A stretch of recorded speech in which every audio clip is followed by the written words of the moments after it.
નમસ્કાર, સ્વાગત છે। રીબડાના અમિત ખૂંટ આપઘાત કેસમાં ફરાર આરોપી રાજદીપ જાડેજાનું સરેન્ડર। રાજદીપ જાડેજાએ ગોંડલ તાલુકા પોલીસ સ્ટેશનમાં સરેન્ડર કર્યું છે। આરોપી રાજદીપ જાડેજા છેલ્લા 6 મહિનાથી ફરાર હતો।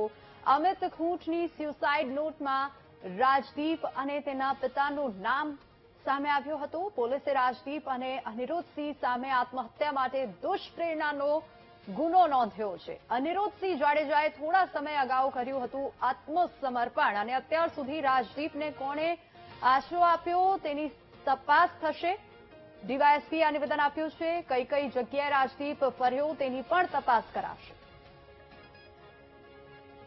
અમિત ખૂંટવાળા કેસમાં ગઈકાલે રાત્રે રાજદીપસિંહ ગોંડલ તાલુકા પોલીસ સ્ટેશન ખાતે સરેન્ડર કરતા તેઓને ધોરણસર ધરપકડ કરવામાં આવેલી છે અને આ ગુનાની તપાસ જેતપુર સિટી પીઆઈ એડી પરમાર ચલાવી રહ્યા છે અને રાત્રે પણ પૂછપરછ કરવામાં આવી હતી અને હાલે પણ આ ગુનાના સંબંધિત પૂછપરછ ચાલુ છે। અત્યારે જે છે એડી પરમાર તપાસ ચલાવી રહ્યા છે, ક્યાં ક્યાં રોકાણ હતા, કોને આશરો આપેલો હતો એ બાબતની પણ તપાસ કરવામાં આવશે।